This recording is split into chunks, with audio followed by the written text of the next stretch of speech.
everyone. It's Amanda Rieger Green.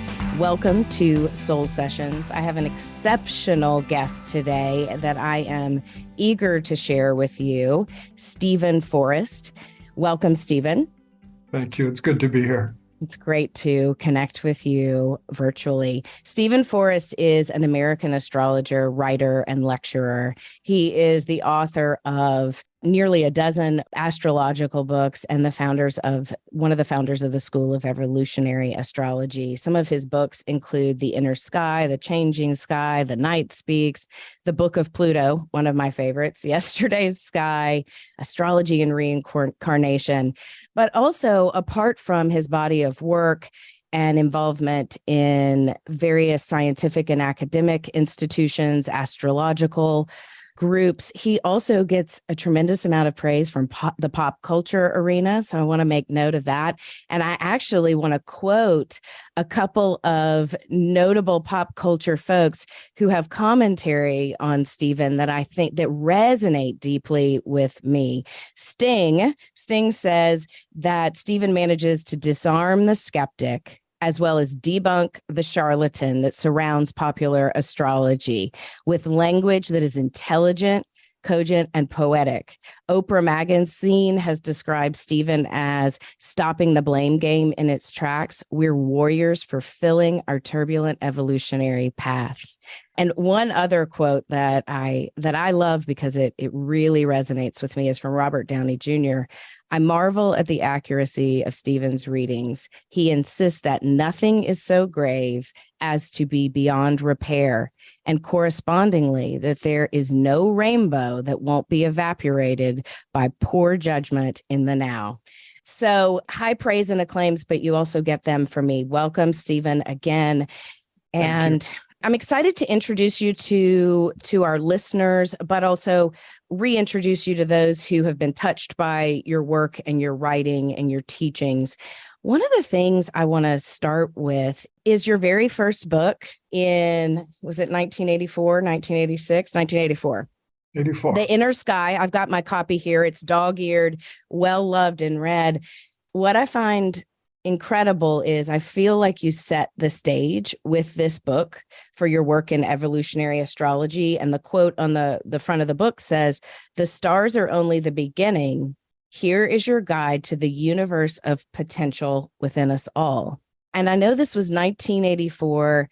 You had been doing astrology readings, practicing as an astrologer, but also with your publisher at the time, they discouraged you from using the word souls. Talk to me a little bit about the time in which this book was born and published to the world, where you were, but also what was stirring behind some of the words in this book.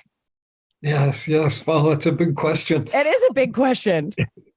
So let's see. I got the contract to write The Inner Sky from Bantam Books in the year 1981. I was 32 years old. I'd been a full-time astrologer for a few years at that point. My work was always oriented towards the evolution of consciousness. That was absolutely fundamental. I'd actually written a book earlier than that, a story I don't need to tell necessarily, but it was rejected. It was actually a book of statistics in support of astrology. And I got one rejection letter that I'll always remember. The thrust of modern astrological publishing is egocentric, and I suspect it will remain that way. And that attitude that if it wasn't kind of a stupid version of me, you weren't going to sell anything. So in writing The Inner Sky, it was I did the writing, but I submit a chapter and get feedback from my editor. Right. And, it wasn't like I wasn't allowed to use the word soul, but I should really downplay it. This is, early 1980s. Yeah. The crowning irony is that within a very short number of years, Thomas More published The Care of the Soul and sold 1 trillion copies of it or something like that. The soul was about to become a marketable commodity, but right. I sad to say, but I exactly sad to say, but very, very poignant.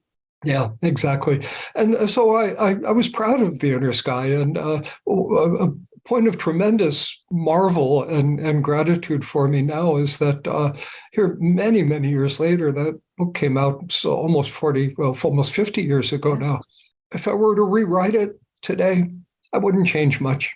There's a couple of things I would handle a little bit differently. I don't think I did a very good job of Pluto in that book, and I could improve how I handled the ascendant. But other than that, it's like, yeah, I still agree with all that. And I just thank the angels that I was guided in my relative immature years to be able to write something I would still believe in at my age, 74.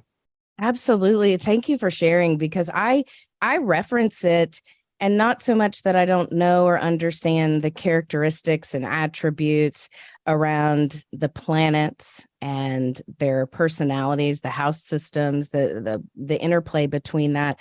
But I go back to it because sometimes words for me, when I see certain words, it triggers meaning, or it again has something very conscious for me where I resonate, and then it opens up a new channel of exploration, meaning, purpose, depth. And that is so much of your work in evolutionary astrology. Evolutionary astrology, the way I see it working, the way I know that you have taught it, is really this interplay between the psychology of astrology and metaphysics, and where those two meet, the evolutions of ourselves, our soul, who we are, and how our consciousness is growing, how we're contributing.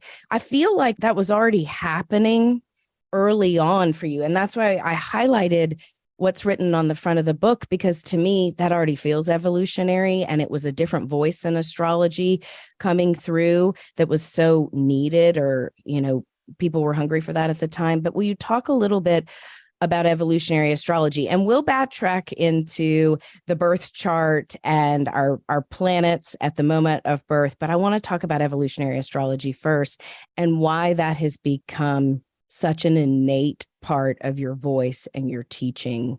And it's your part of your meaning, your purpose. It starts off with a very, very simple idea. In fact, paraphrasing the first line of the first chapter of the first book I wrote, the inner sky, people change, but one assumption runs like a virus through modern astrological literature, that people do not change. So we have the standard, still sad to say to this day, often the current expectation that people have, it's like, I'm the astrologer, so I'm going to describe your personality. And sometimes it gets really silly, like you're a Gemini, so you talk too much, and you're a Scorpio, so you're really sexy, but I'm not crazy enough to trust you. And, these kinds of teasing kinds of lines that often contain just a few grains of truth, enough, so you think, well, I can't completely dismiss this. But the problem is not the triviality of it. The problem is putting people in little boxes. And the simple truth is we're not in little boxes. One of my favorite lines when I'm introducing these ideas, I'll say to the audience, think how dumb you were 10 years ago, and everybody laughs and nods their head, and anybody says, well, I'm just as dumb today as I was 10 years ago. We all feel sorry for them. Of course, you're wiser now. You've had experience. And it's not like in a little box labeled your experience or your wisdom. It pervades your character, it pervades your personality. People change. And I found that fanning those flames was what was exciting to me. I'll take it one step further. You can take those silly descriptions of even sun signs, all the Geminis talk too much, and you can find examples of that. But then you find Gemini people who are really good listeners and can engage in conversation where both people benefit, partly because they're listening and reflecting and offering intelligent responses. And that's high Gemini. And so we can find good Geminis and bad Geminis, so to speak. But the magical insight is that maybe an astrologer can help a bad Gemini become a better one. So instead of the signs and symbols of astrology being little like pre-recorded behavioral patterns they stick in your head. They're evolutionary pathways that we can grow. And the chart talks about how to grow, the optimal path and most efficient methods of soul growth. And I just found that exciting. And I've never let go of it all these years. Thank you for that, because I found, I think, and I shared this with you before we started recording, that I had read The Inner Sky. I found your work years ago, a decade ago.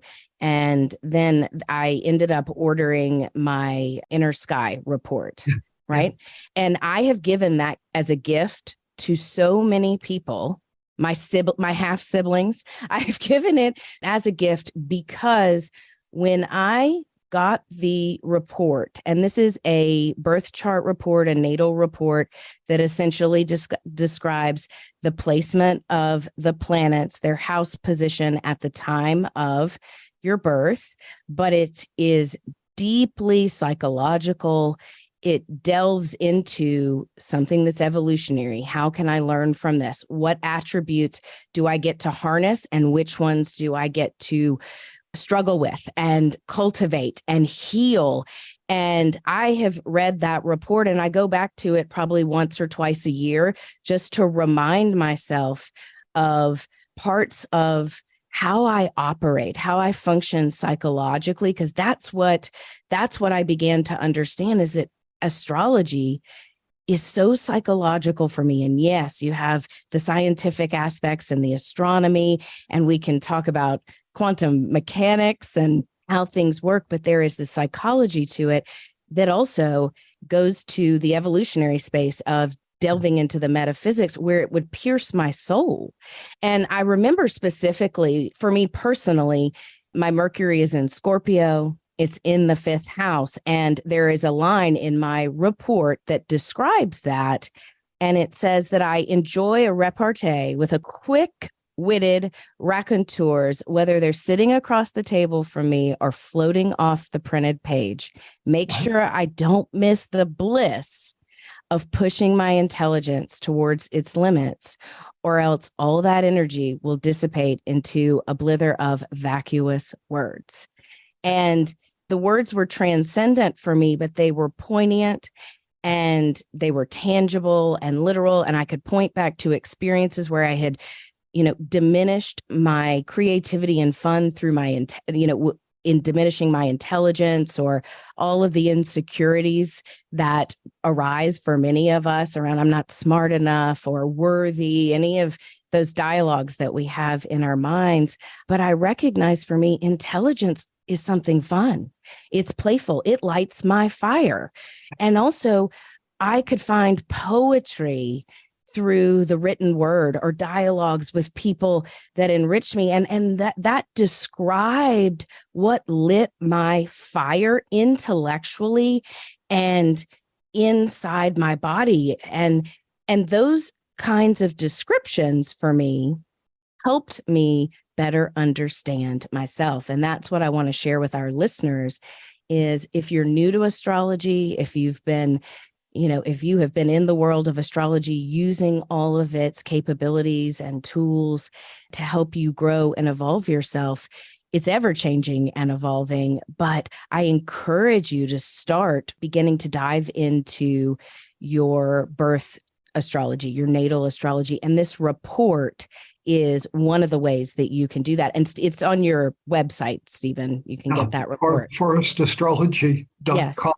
And I hate to do a product placement. The correct title for what you're talking about is The Sky Within. The Sky Within. Exactly. Sky Within report. And I have a question for you about The Sky Within, and then the other report, I read that progressions report, or the Skylog. I have gotten a Skylog for years, and I go by it and follow it, which is the dialogue between the sky when we were born and the sky today, and our progressions. It's a little deeper than that.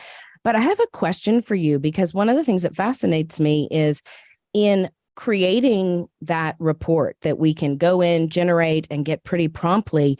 Those are books within themselves that you wrote? I mean, because it is deeply personal. It can be applied in a multitude of combinations with people's natal astrology. When did you create that report, and how did that come about? That was a long time ago. I know. Late 1980s. I think shortly after The Inner Sky and The Changing Sky came out. I was commissioned to create them by an astrological software company called Matrix Software. I was paid a little bit of money for writing it, and I was given the ability to generate the reports, but they were basically selling the report writer. And so anybody could buy that and generate the reports. And nobody has any idea how many millions of those things have been cranked out, of which I don't get a penny.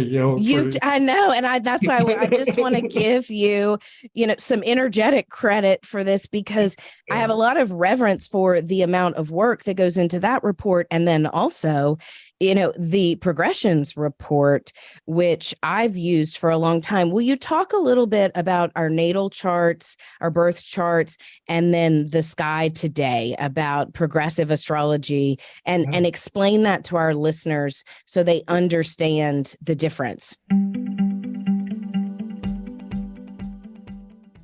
The coolest way to get through the summer heat is with a $69 AC tune-up from Vernon, the heating and cooling specialist. $69 to make sure your air conditioning is working at peak cooling. Vernon, the heating and cooling specialist. The name says it all, because when you focus only on heating and cooling for 43 years, well, you get really good at it. And summer heat is when Vernon can show you how good with their $69 AC tune-up. Vernon, the heating and cooling specialist. Online at vernonheating.com. Lego is the door to a world of imagination. If you love Lego, there's something you've got to see. It's Nature Connects, a fun outdoor exhibition in Winchester at the Museum of the Shenandoah Valley. Enjoy the sights of a polar bear made with 130,000 Lego bricks, an 11-foot-long rhinoceros, or a life-size zebra made with Lego bricks by artist Sean Kenny. Experience the magic of Nature Connects. Get discount tickets at themsv.org. Themsv.org. Sponsored in part by iHeartMedia. Will you talk a little bit about our natal charts, our birth charts, and then the sky today, about progressive astrology, and explain that to our listeners so they understand the difference?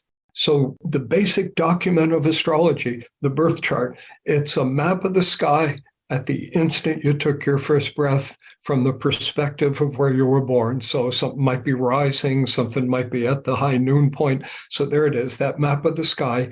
And that's your path through this lifetime, cradle to grave.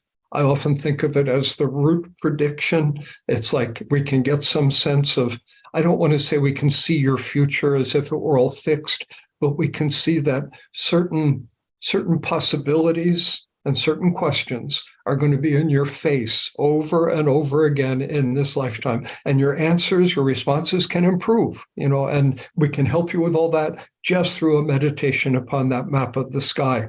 The next step, points move through that chart in a variety of ways. The simplest one called transits, the actual motion of the planets in the sky. So right now, Saturn is in Pisces. If you're a Pisces, if your sun is in Pisces, Saturn is going to hit your sun sometime now or in the next couple of years. Well, Saturn is passing through that sign, and that will trigger the development of the basic stuff of your Pisces sun in a Saturn way. Basically, discipline and maturation are going to be the themes. Often obstacles arise, but if we wrestle with them, they help us mature. We become better for them. It's a big subject, but that's basically how it works. The metaphor is irresistible. The planets move around and press your buttons, and kind of put planets in your chart in the spotlight. Just take it a step further. Transits are easy to understand where the planets actually are. There are a couple of other methods that are more like an internal biological clock in your chart, the simple way to say it, called progressions and solar arcs. But bottom line, they also generate points that move around and put the spotlight on certain pieces of your puzzle. When I'm teaching my students, invariably the hardest thing for them is learning transits and progressions, because you have to understand the birth chart, which is hard enough, and then what's Yes. going on top of it. And so from a technical point of view, that's the hardest kind of astrology. But as a human being, as a consumer of the bottom line astrology, which is just to say life, it makes it easier, because your birth chart is multidimensional. There's a lot going on in it, a lot of contracts that you've signed, in this birth. And then the universe comes along and helps and says, about your Venus, don't worry about it this year. We're going to focus on your moon, by Right. we're going to put this in the spotlight. You can put the rest on the back burner. And then maybe next year, we're going to look at your Venus. That's a bit of an oversimplification, but it basically makes it easier to be human, harder to be an astrologer, but easier to be human, to have transits and progressions. Absolutely. And I have found that, over the years, being able to look at the transits and progressions, and essentially it arms me with information and knowledge and insight to respond better. Doesn't mean that I don't react and I don't mess up, but usually the knowledge that comes through that, I am able to recognize what the opportunities for growth are, or the lessons. I remember when I went through some Pluto squares, and it was 3 passes. It was intense. I had a couple of sad and traumatic incidents happen. And in that time, I was very engrossed in what was going on astrologically. So it wasn't a surprise. Of course, the way things unfolded were a surprise. But my response, even though I got to grieve and feel pain and have all of the myriad of human emotions, I also got to see things differently. I got to grow. And one of the things that happened in that time frame, I go back to most directly, is I had 2 Labrador retrievers, and we had a terrible accident, and my husband ran over one of our dogs in front of the other dog, and it was a sheer accident. It was what we opened the gate, we did our normal routine, and it was I held her in my arms, and my other dog was his sister, was watching. It was one of those moments. And I remember, and I knew my Pluto squares were going on, and that Pluto being about transformation, death, rebirth, and a square being a point of tension and growth. And I remember in that moment thinking, in this terrifying, tragic moment, I wasn't angry. And that was, anger, like, why would you do this? Why did that happen? I didn't feel anger. There was this element of, all of this is a divine setup, because it is time for her to leave. There are things that I am needing to grieve and process. There's vulnerabilities that should maybe need to be shared. And there was this peace when she died, and it was a peaceful death, even though it was tragic in the accident itself. And for me, astrology spoke to me. And I didn't know what was going to happen, but that's one illustration of how the transits, the progressions can equip us in ways to look at things from a growth, an evolutionary perspective. How am I evolving? What am I needing to heal, shed, transform in order to continue forward, even through pain or tragedy? Yes, beautiful. In a fierce kind of way. Yeah. Well, and I will tell you this. I was born on a Libra new moon, and Pluto was conjunct my new moon. So I am very Pluto. No wonder I said I love the book of Pluto, because I'm Plutonian by nature, with this, Libran beauty, harmony, balance, justice thing. And it's confusing at times and complex, but those are things that I know about myself. And that's what I want people to hear, is astrology is this incredible support system to better understand our developing meaning and purpose, how we're evolving, how we get to grow and really become the happier, highest versions of ourselves, even in difficult circumstances. Doesn't mean that we bypass or dismiss, but that's the gift that it has given to me. And so much of your work has done that. Let me jump to another topic that fascinates me, and you can speak to much better, is the area of astronomy and the sciences, quantum physics, quantum entanglement, and how when we look up at the night sky and it's luminous and vast and fascinating, but there are electromagnetic frequencies that are interacting with us. And when I talk to people, I say, well, our bodies are made up of 90 some odd % water, and the moon affects the tides. That's my simple go-to of how the moon affects us. We are watery and it affects the tide. So don't you think it impacts us? But speak to that more eloquently and a little bit deeper in terms of how we physiologically interact with the sky, the planets. Yeah, this is one of my favorite questions. Here's my Scorpio ascendant, my Aries moon might show here a little bit. Astrology often gets attacked. Obviously, the reputation of astrologers as ditzy and gullible. And I love this more than I should, where I'm at some kind of social gathering and somebody thinks I'm going to be a really easy target, because I'm an astrologer. Yes. And well, you fooled them because watch out. Stephen is not an easy target. Here's how I have them for dinner. Somebody comes up and we now know that the planets are millions and millions of miles away. How could they possibly have any effect upon us? I said, well, thank you for that comment. So I have a 1-2 punch, and I want to show both of these punches. First one is a dirty punch, but it's sort of fun anyway. Go for it. We got to be a little snarky. Okay, with your Mercury and Scorpio and my Mars Mercury conjunction, we might have to put a trigger warning on this podcast. But yes. So here's a 1-2 punch. Here's the first punch. How the planets are millions of miles away. How can they affect us? And then I get this incredulous look, and I say, you go out at night and you look at the sky, and that doesn't affect you? Yeah. No, it's like you poor, insensitive. Yes. I mean, it's a dirty punch, but it's not totally dirty. There's a poetic dimension to astrology. The heart reacts to the sky, and we have to really numb something in ourselves to not feel that. Well, that's first punch. Here's the second punch. And this is more science side. You go outside at night and look in the sky, and there's what appears to be a bright star. Like tonight, we could go out, if it's clear, look to the west, and there's beautiful Venus, hanging up there in the sky, not too far from the moon right now. And you think, what's happening? You've got energy.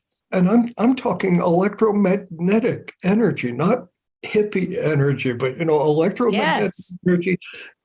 And hippie energy too, Stephen. Hippie energy and electro. Yeah, exactly. I'm going to start out with... We will go with the hippie energy and the electromagnetic forces. You and I will take both of those. For us, for sure. But if I'm talking to a skeptic, I want to leave that out. So I'll even say that line about hippie energy, because I want to really emphasize that astrology can make a stand for itself in the realm of scientific assumptions. It's bigger than that, but it's not helpless there. And so here's how I do it. So you take a look, there's that bright star, it's actually Venus. You've got energy coming from the cloud deck of Venus at 186,000 miles a second, crashing into your retina and creating measurable biochemical changes in your cerebrum, which is just a fancy academic way of saying we can see it. And the idea that the planets don't affect us is simply incorrect. We can be that dogmatic about it. If they didn't affect us, we wouldn't know they were there. And the premise upon which astrology rests, bringing us into the wonderful world of hippie energy, is that we interact with the solar system in more complex ways than through our eyes. We can easily demonstrate through the eyes. And then I usually follow it up by saying, and any open-minded person hearing that would say, show me what you've got. Yeah. It's not proof, but show me what you've got, Tell me more. Tell me more. Tell me more. Mhm. Anybody who doesn't say that, they've just demonstrated bigotry and closed-mindedness. Yes. And Carl Jung, who was so fascinated by, and in astrology, I know with many of his patients, he used a natal chart. He wanted to look at their natal chart before accepting them as a patient, which I see today in more modern therapists and psychologists. And I find that, of course, helpful for me when I'm seeking counsel and guidance, if they can also speak in the language of astrology or numerology, whatever tools they have, they can bring to the table. But he saw that years ago. Yeah. I had just the incredible good fortune of being good friends with Robert A. Johnson, who pretty well-known Jungian writer. Yes. I happen to live in this little desert town where I live, and we became really close friends in the last years of his life. And Robert studied directly with Carl Jung. He told me that Dr. Jung, that's what he always called him, Dr. Jung had told Robert that he never would work with a patient without looking at their astrological chart. Never. Yeah. This is so rich in terms of the history. And of course, we can go back to Galileo. And I think back to these philosophers and scientists and how they have looked to the stars for as long as man and woman has drawn breath.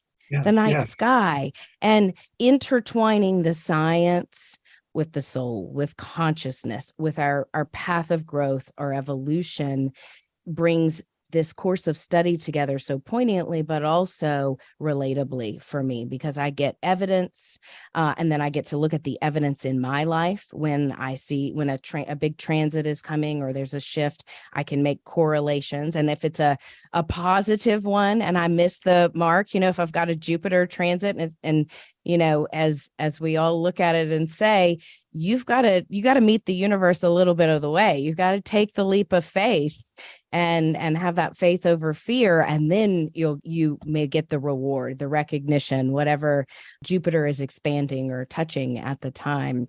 It's just fascinating. We can go in many directions. I want to ask you right now, today, and I know you have a long client list. You don't see personal clients anymore because your list is backed up so many years, and I'm trying to catch up with the promises I've made. I still do quite a lot of personal astrological counseling, but just not adding anybody else to the list. Not adding anybody to the list, which is a great boundary, and then it became necessary. And fulfilling the commitments you have and with your teaching. But what are you working on right now that feels evolutionary to you? Where are you pushing your edges? What are you curious about? Life has dished up an opportunity for me to learn a lot about teamwork. And that's something I've fortunately never had to learn much about. I've tended to be my own boss, and captain of my soul. But over the last few years, I've become involved in two projects that are too big for me to do alone. One of them is my school, and the other is actually an evolution out of the sky within and Skylog that we were talking about earlier. It's be a cell phone app called Leela. It's currently available in a kind of early version for free. It's on iPhones, not Androids. We'll get to Androids sooner or later. Leela, Lila.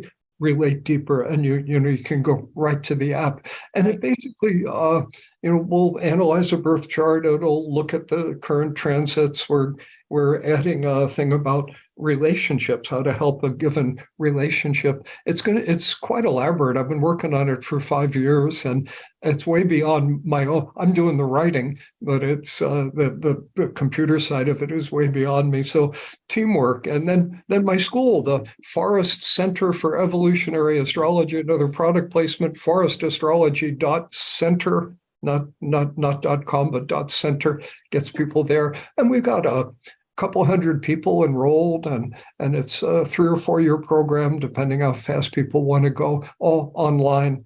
And it'll take somebody from zero, if that's where they are, to professional ability as an astrologer in 3 or 4 Yes. years. And it's You've working. trained thousands of astrologers Thousands.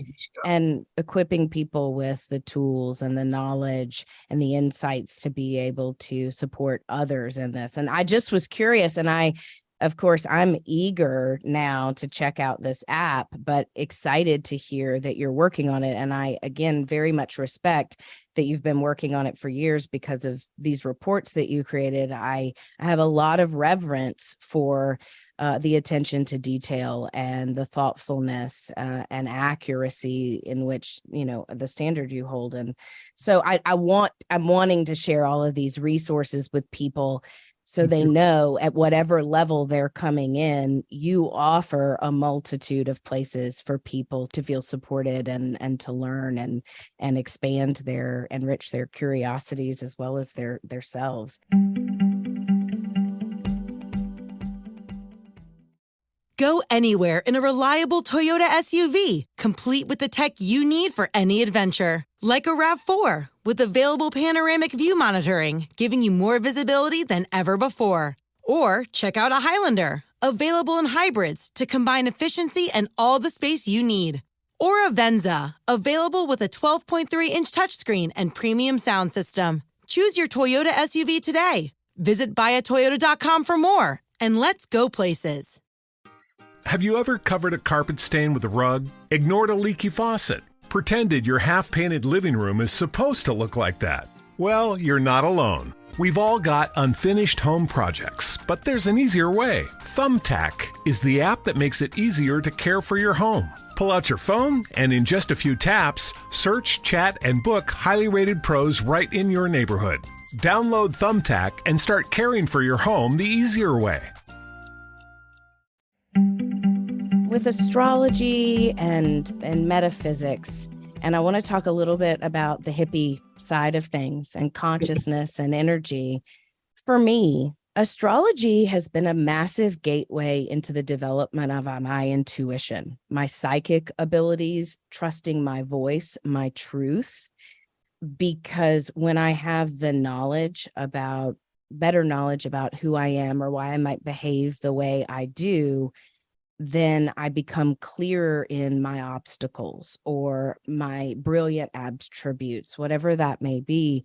Will you talk a little bit about the development of intuition alongside of astrology and how astrology can support those extra sensory abilities that we downplay and are underdeveloped? Because that is such a critical part of evolving, activating DNA, dormant brain frequencies, that where, to me, right now, if you were to say, what is on your heart, I would say this intersection between artificial intelligence and human intelligence, and how we have the information within. It's all a matter of accessing it. And astrology has been a critical tool for me in developing, cultivating my intuition. How would you respond to that? And what are your insights?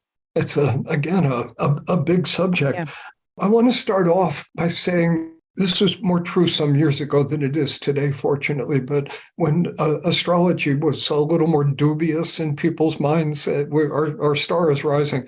But I would do a reading for somebody, and you could see they really wanted to own the reading. It was helpful to them, but they didn't want the stigma of becoming somebody who believed in astrology. So it put them in a bit of a dilemma.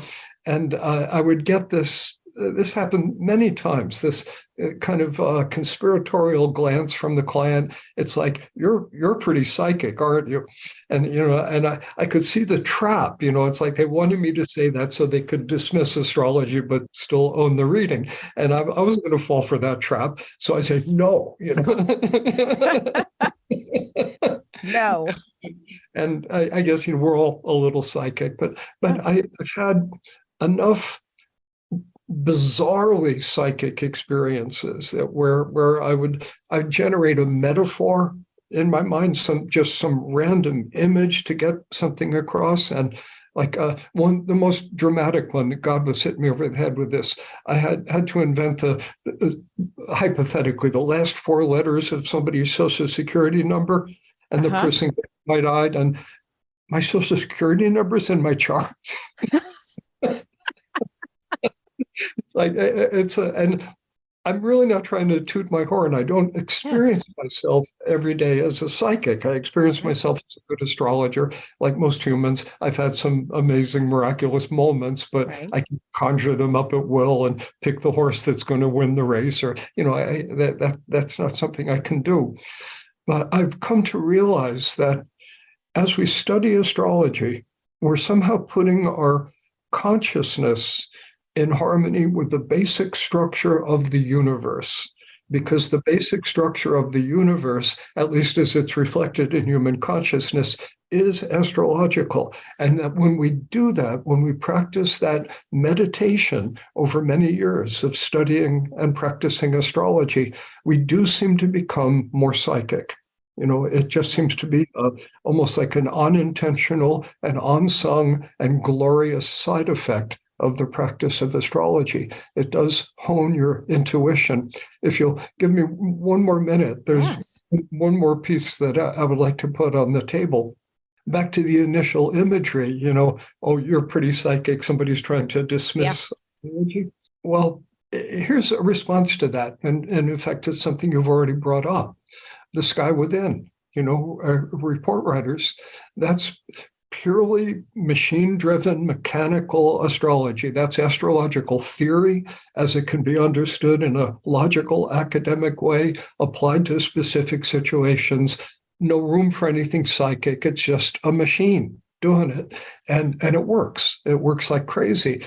So astrology is a science, and it can stand on its own 2 feet there. But if you practice it, your intuitive and psychic functions do get involved, and they're very welcome. They make it a better experience. That, for me, just encapsulates what I couldn't articulate, is the science of astrology and the practice of it is where there is this intersection and interconnection. And it, to me, sometimes when I think of that visually, I think about the yin and the yang, and that point in which the black turns into white and the white turns into black. It's that beautiful balance that we can't quite pinpoint. And for me, that's where that intersection is. And oftentimes, like I was saying, I can be reading something and have those transcendent aha moments that click within my soul. And it creates this cohesion, this cohesive dialogue between this vast, ever expanding universe and this universe that is available to me within. And that's how deeply I see it and feel about it, but also, again, incorporating the science with the emotional and psychological and hippie energetic, however you wanted to look at it, hippie energetic components. And I mean, I tell you what, God was laughing when he pushed you off the cosmic diving board, as you say. You've said that, and it's one of my favorite cheeky lines. God laughed and said, hey, go down there and have a good time and be kind. Have fun, be kind, but make a difference. Make a difference. Make a splash. And it's like, what do you mean? What does all this mean? Now, there's always the fingerprint of the unresolved karma on the present life. We always see some connection with it. And there'd be many details here, of course, I don't know about you, but there's one detail I do know, where you have karma with weird, unexpected, that's Aquarius, death, that's the 8th house, your poor dog, and that shocking story. That is a classic manifestation of the energetic fingerprint of this unresolved karma, around sudden unexpected death. And I lost my father at 18 years old. He had a cardiac event in our home. I watched him very tragically. My mother just died about 5 months ago, but I got to take care of her through the last leg of her journey, which was beautiful and painful alike, because it brought up old wounds, old things. So I'm very familiar with death. I worked in in my old life, I worked in hospice and healthcare, and it's a very familiar place to me, and getting to respond to it with the diplomacy that you mentioned, the tact, the kindness, rather than the angry, rebellious elements that are in my karma. I'm getting to do it differently, and also seeing death as an extension of life. In what we know, and also, the soul just leaves the physical body and goes on to other things, infinite things. I want to go back to the artificial intelligence thing, because one of the things that I am curious to ask you about are astrology, evolutionary astrology, and being better people, doing things differently, making a contribution personally, interpersonally, in the bigger picture. So many people that I engage with, they're looking for meaning. They're looking for purpose. They're seeking and searching because there's this lack of fulfillment. And you wrote your blog that you did a couple months ago or so, on the entrance of Saturn into Pisces and our opportunities and lessons and how to navigate that. It was beautifully written, and I'll make sure that I make reference to your blog when we post this, because we're in this phase where Saturn is in Pisces, and we get to implement new spiritual tools, practices, whatever that may look like for you personally, whether it's, like you said, enjoying a great fishing trip and seeing a sunrise and having the peace of the lake, or it is a deep meditation practice, astrology. Will you talk a little bit as we wrap up about Saturn in Pisces and why this gets to be such a rich time of spiritual exploration, and of course the north node of the moon moving into Aries, the individual and the I am, and taking authority for the self, but also the pitfalls, the blind spots of maybe both the north node moving into Aries and Saturn in Pisces. To me, there is tremendous opportunity for growth and tremendous opportunity for wreckage. With this dialogue. So let's focus on the higher ground. And if we get to the higher ground, we won't have to worry about the wreckage, Okay. So with the North Node moving into Aries, there's a word that's often used negatively, and we need to turn it around and see it's got a positive side. And that word is selfishness. I like to think of positive Aries as, let's say, enlightened selfishness, so it's not just being mean and not thinking. Well, you do have an Aries moon, so we know you're going to champion the heart of Aries. But we get along pretty well. Absolutely. But I think of the selfishness as like a capital S and not exclamation point ego, more like the soul, the self, the bigger part of yourself, the mighty I am versus the little scared ego.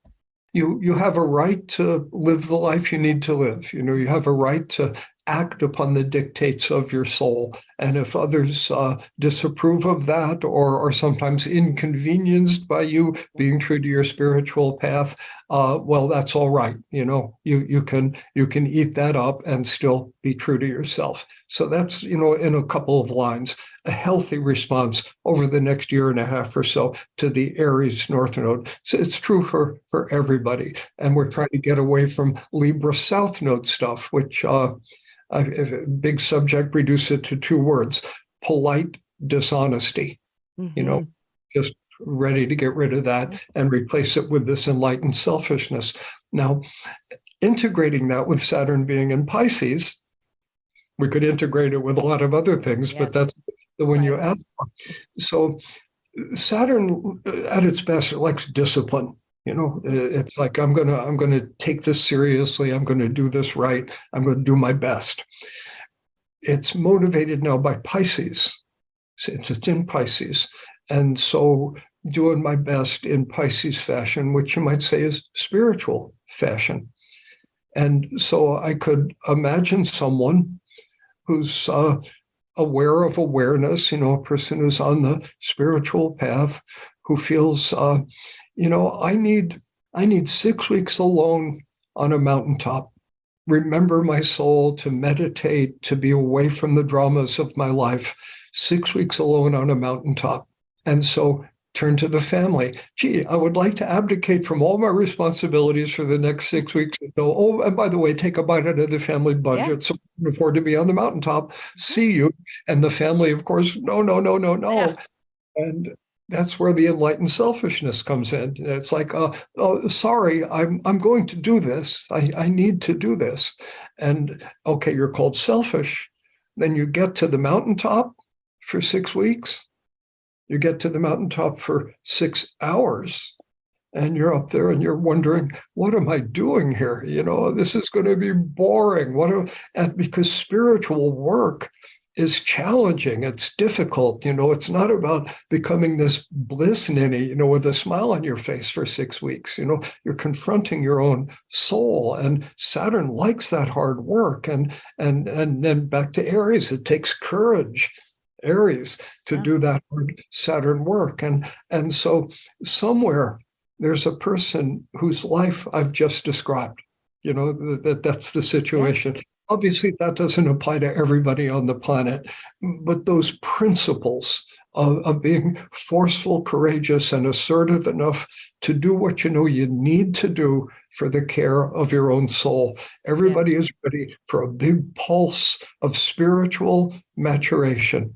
Pisces, Saturn, spiritual maturation. And it doesn't happen automatically. It happens of will. And discipline, which says Saturn loves, is repetition, discipline, dedication. And that's where so many folks I talk to, no, I want the pill. That just give me a pill and make it all work. No, we get to repeat this stuff. We get to practice. We get to create a framework that works for us. However poetic it is just consistently engaging in some sort of spiritually enriching, personally developmental practice that feeds your soul and spirit, is where so much of the window of opportunity is in these upcoming couple of years. And that, of course, as you and I just said, is one thing a couple of things that are going on in the sky today. And so I hope that gives people a taste of how we can look at astrology. And I'll relate it back personally in closing up this part of the discussion. Is, for me, I've been in recovery for years. And of course, there is a framework to recovery and the 12 steps and everything. And after my mom's death and her passing, and, last year being one of those years where it was like, okay, I felt like the actor managing the play, managing the show, going back into not, having God at the center of things, all of that, the tools that I know. Once I got a little breath and space, I said, I got to get back down to basics. I need to jump back into my recovery, get back in the middle, do the work that I don't necessarily want to do. But when I do it, a light turns on. It's enriching. There's clarity and prioritizing that. And that's a way that all of a sudden, when Saturn moved into Pisces, I knew it was either escapism, I'm just going to zone out, or I'm going to engage. And fortunately, I've been enriched in those tools and resources a long time, and I'm very fortunate around that part of my story. And the near-death experiences go to, I live on borrowed time, through my own mischief and problems that are of my own making through alcoholism and addiction. Years back, I live on borrowed time, and sometimes showed up, made the decision to do the work, and everything started to change. But we go through phases or cycles. And this one with Pisces, Saturn and Pisces, it was one of those times where it said, suit up, show up, do the spiritual and personal work, and you will see the traction, the rewards, the growth, the peace, the happiness, all the rewards. So I'm just encouraging anyone out there to recognize how astrology, evolutionary astrology, starting to learn about this, utilizing it in conversation and dialogue with yourself and your psychology, it keeps evolving. It's enriching. It is a toolkit that, from my experience, is an invaluable one, and one that I feel like I've had through lifetimes. We know that you have for thousands of lifetimes. but having your voice and your wisdom and your intelligence coming today to share all of these deep insights and knowledge is such a gift. And I'm not only grateful to talk to you, but I'm humbled and then fascinated. So it's wonderful. I really appreciate you coming on. Is there anything that you want to close with or leave with everyone as we wrap up? Just one simple thing. If I knew nothing about you except for that Aquarian South Node in the 8th house, I would say you're in recovery. So was that because you're super psychic or just some of my language? That's mechanical astrology, Mechanical astrology. Yeah. And we need more than mechanical, but that's a piece of it. That's a traumatized South Node. And you brought the Pluto tool into the world to delve into it, to find the Libran peace that comes as a result of the hard inner work of healing. And what it took is that beautiful acronym for God, the gift of desperation. A decade ago when I said, I can't do this anymore, I can't do it alone, I need help. That acronym for God, the gift of desperation, and something shot through me, and my life was forever changed, even with the consequences of my actions and the story, but it just became part of my essence, and then also part of my routine, my lifestyle. So, and it's part of my astrology, which I'm fulfilling. And thank goodness I'm here to tell the story still. You survived. I survived. Well, thank you so much for being on today. You're welcome. Everyone, I encourage you, Steven, his books are, of course, they are books that you want to buy, not just on Kindle. You want to get them. And if you're like me, underline and highlight and take notes. The reports that we referenced, I'll be sure to put links to these things in the podcast description so you can easily navigate. But this is a wonderful place to start, or a wonderful place to pick up, and a divine time to do it as well. So I encourage you all. Thank you for joining us, and be well. Thank you.